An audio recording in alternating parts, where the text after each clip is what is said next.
What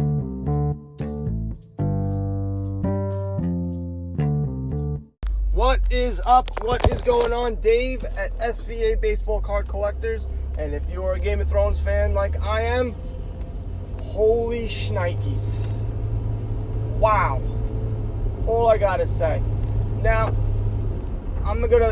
this is the second to last episode. I will not be giving any spoilers, so don't worry about. But everyone, it was like visually amazing. The action was awesome. The storyline is being rushed because there's only 6 episodes.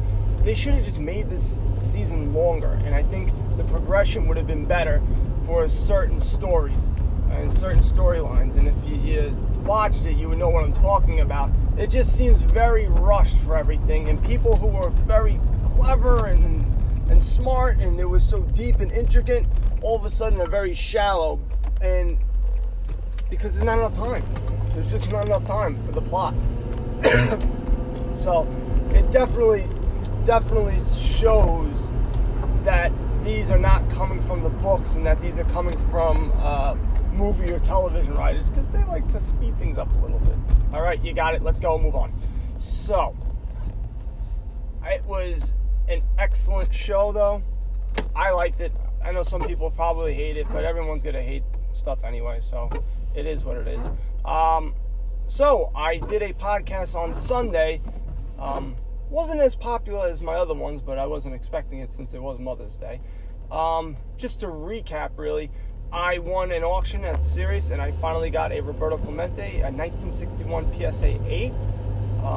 Looked really nice. Centering was pretty good. Paid definitely below average. If it wasn't for that stupid buyer's premium of 12% plus insurance, it would have been even a better deal, because I won it at $284, but it goes all the way up to $320 with all the buyers, nonsense. So there's that. And I also get a Carl Yastrzemski 1975 SGC 9. I think I had a score of 96. I went on their website, and they do have a pop report for SGC, so I was able to see that that there's only 30 of them, but there's a lot more PSA. But I thought it was a good deal.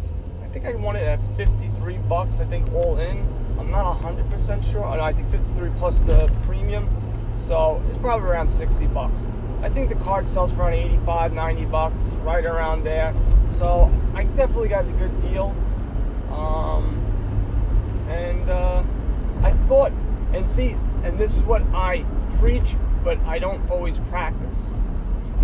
I would have thought that there would have been a lot less of these, and I sort of was rushing to get bids in because I was doing other things instead of slowing down, taking my time, and making sure. Because I don't know if I would have bid that high, because the pop was so high. It was like, I think, over 200 PSA 9s. And that's a lot to me. To me, anyway. For, 70s cards. So I just thought it would be a little bit harder to get, and I guess wrong. And I guess that's also why the price was lower than, a lot of the other cards that I've seen in a grade that high. So if it's too good to be true, do your research. Because right there, maybe, it's still a good deal. I'm not saying I didn't get a good deal, but I don't know if I would have bought it. I thought it was a much better deal than what it was. My article, and I was talking about that on Sunday as well, a little recap, but I was really thinking about this more. And I basically wrote the article about 1985 cars and which ones were the best investments. And it's leading me to more of what people preach in stocks, diversification, and maybe buying like a portfolio, buying multiple cards to hedge your bets, because a lot of times it's hard to it's hard to time the market, and it's difficult to why does one card go up based on another, based off of another card.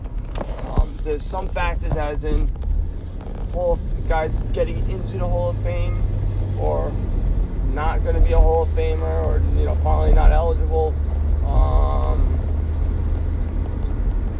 Death, they die. Did they do something in the public that was good and or bad? Things like that. But for the most part, their playing days are done, and so they're not going to do anything that so drastic that it's going to change their card value. But I was wrong. So, some of these cards went crazy high, and if you look long term with these investments, and you got to realize we also went through a economic depression. When Wall Street crashed in 2008, we were at the edge. We were not at the edge of glory, as Lady Gaga would say. We were on the brink of something really, really bad. And so cards, older cards, more expensive cards, actually didn't dip too much. It was the mid-range and lower cards that dropped. But they regained their value way quicker than the economy. So if you're looking at it at that aspect, you have 10 years. If you're looking for long-term investments and you're looking to use this as a vehicle to put your money elsewhere, it's a good thing. It's smart, to be honest with you, because the returns are better than stocks based off the 80s, and I'm talking about just in general, and I'm talking about higher end grade cards. The Mickey Mantles, the Willie Mays, things like that. But even the not so high, like Johnny Bench, I watched a video, and some of these stats are coming from that, and I'm 99% sure I posted it on the Facebook group about this guy, and he's more into vintage cards and the investment analysis. But I'm going by 85 cards, which is still over 30 years old. So they are vintage. To me, that's vintage. Some people go vintage and they think, 60s, 70s, and 50s, 60s, and 70s. But 80s are vintage, man. You're talking about 30 years old. Yes, they're part of the junk era as well, and a ton were made. But I made a video of the 84 Topps rack case that I got, and I opened up a bunch of rack packs because I had to, because I'm a degenerate, I guess. No, I just had to. So I opened up, I think, 6 to 8 packs, whatever it is. Now there's only 10 in the box. I'm going to sell those 10, and then the other 2 I didn't even touch. I opened the lid just to make sure that they were 84 Topps, and I closed it, and that's it. I'm going to sell those on eBay. And these cards, every single one of them, is off-centered, slightly askew. The corner might be nicked a little. You know how difficult it's going to be to get a PSA 10 from a rack box? From old rack boxes. They're your best bet. Wax boxes and rack boxes and cases and things like that to get it, to find it. But it's tough, man. And so the investments is in the PSA cards, and there's no reason to be buying all these boxes and trying to see if you can get gold. I sort of lost track of my thought. If you saw, my head just went bleh. I don't know where I was going with that route. I wish I could play it back and listen to it, but I can't. But I think what I was trying to get at is that these vintage cards in the 80s are still are still pretty difficult to get in high grades. And so because of it, they are investable. And I don't know if that's a word, investable. I never heard of it. investable. But you get what I'm trying to, you understand. Don't be silly. You understand what I'm talking about. So, Gary Vee, I saw it came out, and I didn't read the article, but I'm sure most of his stuff is he creates one piece of content, drives that, and basically says the same thing, and then spreads it out all to different platforms for you to consume. So he's not wasting his time, talking about or writing about it at 5 different articles and putting it in 5 different places. He creates one thing and spreads it out all over the place. So he's talked about it at his show, and now he's doing a blog, and then he'll use that and cut and paste, and spread that out all over his platforms. And the gist is sports cards are coming back. He says the sneakerheads. I don't believe that at all. But maybe there's something in his data or something where he sees people who sell sneakers and now going to go to baseball cards or sports cards in general.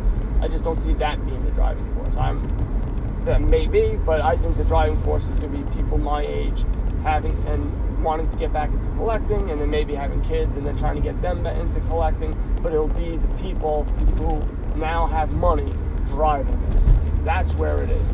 Kids who didn't have money to get a Mark McGwire rookie card, who now do, and they're just going to be driving. They're going to be driving this up a lot. And you're going to have dumb money as well. I mean, you have, I think it was Wander Franco, his red autograph, which means there's only 5 of them out there, I think was over $20,000 or $22,000. I don't know where it ended up. I don't know if it finished recently, but this guy is in single A baseball, and he hasn't played an inning in the majors. And it seems like, unless he comes out of the gate really good, their prices tend to drop down a bit. And I don't know why. You would think, well, he finally made it to the majors. That's a good thing. And he's staying there. He might not be awesome, whoever it is, but they stayed there and they made it. Their price should be up. But a lot of times, these guys go down. I don't understand, because they're not mega superstars, or their price is just overvalued, or I don't know. I'm not too sure. But unless they're the top of the game, their prices tend to start going down a bit. So I don't know.